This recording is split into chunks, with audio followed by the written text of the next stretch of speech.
Ayun, nako, mga Manilenyo, mga taga Maynila, especially sa mga Iskonians. Nako po, mayroong pumapasok ngayon na bagong balita lang. Oo. Kung kayo ba butante, ha? Kung kayo butante sa Maynila, iboboto nyo ba yung mandadaya? Oh. Speaking of mandaraya, mayroong kumakalat ngayon na issue na kung saan itong magjowa na Sam Bersosa at Rian Ramos sumali sa marathon doon sa marathon sa New York. Ngayon, maraming mga mga netizen nagreklamo at may reaksyon. Alam niyo kung bakit? Kahit ako na pagtanto-tanto ko, sabi ko, oo nga naman. Alam niyo kung bakit? Kasi nagtaka sila kung bakit si Rian Ramos at si Sam Bersosa nakaka-gold medal. Oo. At nanalo doon sa marathon. Isamantalang, nung lumabas si Sam Bersosa at si Rian Ramos, parang wala namang pagod. Parang hindi naman sila pinagpawisan, parang hindi naman sila nangangaray. Kasi alam niyo kung bakit? Kung i-compare ninyo yung mga kalaban nila doon sa marathon, hindi na mahitsura. Hindi na ma-drawing ang itsura sa sobrang pagod. Pawis, basa, losyang, di ba? Samantalang sila pang lumabas, fresh. Parang walang pagod, fresh na fresh. Kaya nga, sabi nung netizen sa kanyang comment, eto po, sabi dito, sa Chika PH, I saw this shared IG post of Sam Bersosa and Rian Ramos showing off their NYC Marathon Fishers medal. So I got curious and checked their stats on TCS NYC Marathon app. Anyone can check a runner's stat at spectator by using the Vibe number. I noticed a glaring gap between 15 miles and 24 miles marks. First column and time of the day. Third column, did they really finish the whole marathon or skip and return near the finish line? So ibig sabihin po dito, nakakapagtaka lang. Hindi ba posibleng nangdaya sila? Kasi alam niyo kung bakit? Kung i-compare ninyo yung kalaban ni Sam Bersosa, no, at ni Rian Ramos doon sa marathon, sa running kasi ibig sabihin ng marathon na running. Oo. Nung lumabas, pagdating sa finish line ni Sam Bersosa at ni Rian Ramos, parang hindi naman sila basa, parang hindi sila pawis, parang hindi sila pagod. Ibiruin nyo, ilang miles yung tinakbo nila. Biruin nyo yung tumakbo ka, sexy, nung pagdating mo sa finish line, sexy ka pa rin. Ano yun? May lahi? Sumakay ng sigbin? Ano yun? Naghidhid ng lana? Lumipad? Lumanding na lang nung malapit na sa finishing line?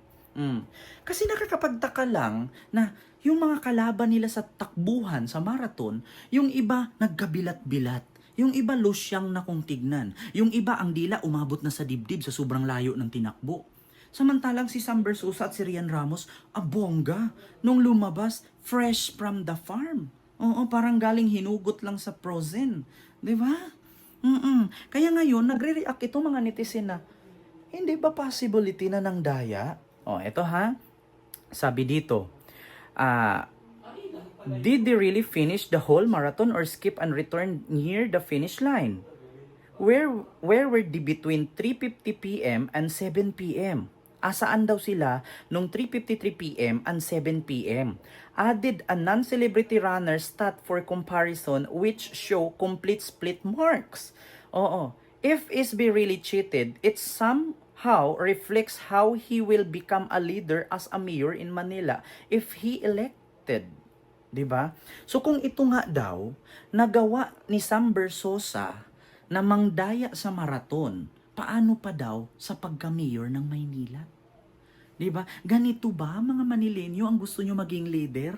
Pagdating sa paligsahan ng daya, paano pa pag naging mayor na siya ng Maynila? Dadayain rin na kayo? My God! Sabi nga ni Vico Soto, alam nyo, yung mga governor, mayor, congressman, or senador, kapag magbigay yan ng pondo na milyon-milyon ang ginagastos, huwag kayong mag-expect na hindi babawi yan. Bakit? Pagdating kasi sa politika, kapag wala kang pera, hindi ka mananalo. Oo. Lalong-lalo na, may pera ka nga, hindi ka naman politician. Oh, edi syempre gagastos ka. O, tignan mo si Rosmar. Sa sobrang daming pera, naging politician. Anong alam ni Rosmar sa politika? Ang alam niya magtinda ng sabon. Oh, baka akala ni Rosmar pagdating niya doon sa konseho ng kaniyang tinatakbuhan, oh, mga kabarangay, gutom kayo, o lagain niyo yung sabon. Ah. Oh, mga kabarangay, binaha tayo. Lagyan niyo ng sabon para mabara yung butas, hindi lulusot ang tubig. Ganon? Parang si Diwata. Tumatakbo, pumapasok na siya ngayon. Baka akala ni Diwata pag nanalo siya, magluto siya ng fried chicken. Baka pag nanalo siya, pagdating niya sa kongreso, lulutuan lang niya ng Paris overload. Di ba? Yung problema. Kaya sabi ko sa inyo, tignan nyo si Robin Padilla, naging senador. Nung ginera tayo binomba ng China ng tubig yung mga Coast Guard. Di ba? Anong ginawa ni Robin?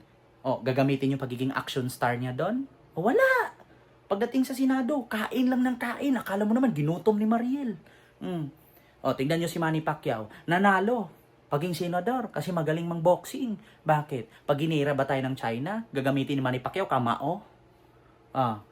Sige, try mo nga Manny Pacquiao. Pag ginira tayo ng China, ang kalaban natin basuka, tapos ang isasalo mo, kamao.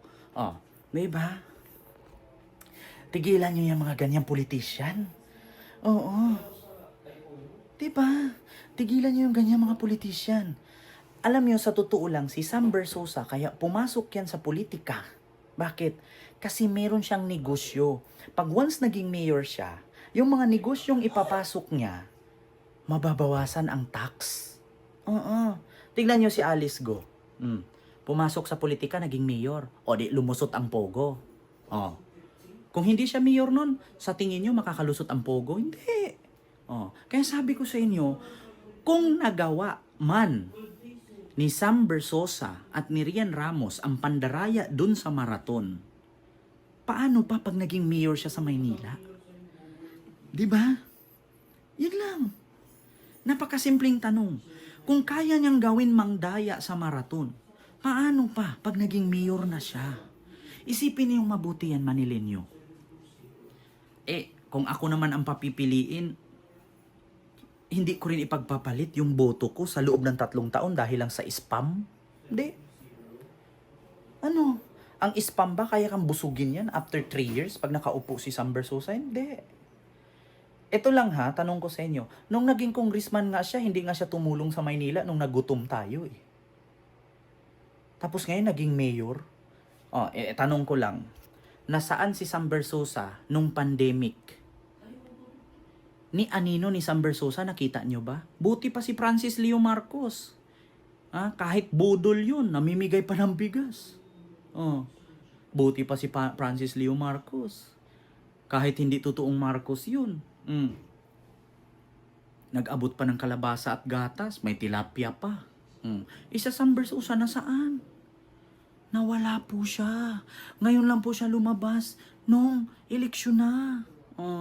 Diba? Kaya nga mga kababayan, ito lang talaga ang masasabi ko sa inyo. Your mischoice na po. Si Isko may napatunayan. Si Isko may nagawa. Simple lang. Ano pang hinahanap ninyo? Pagdating kay Sam Bersosa, napatayuan ba kayo ng hospital? Wala. Pagdating kay Hani, napatayuan ba kayo ng eskwelahan? Wala. Pagdating kay Isko, pabahay, eskwelahan, hospital, nandyan na. May senior citizen, ayuda at gatas pa. Diba? So yun lang mga kababayan, yung aking vlog ngayon. Huwag kalimutan mag-like, mag-share, at mag-subscribe. And see you next vlog. God first. Thank you. Your Miss Choice.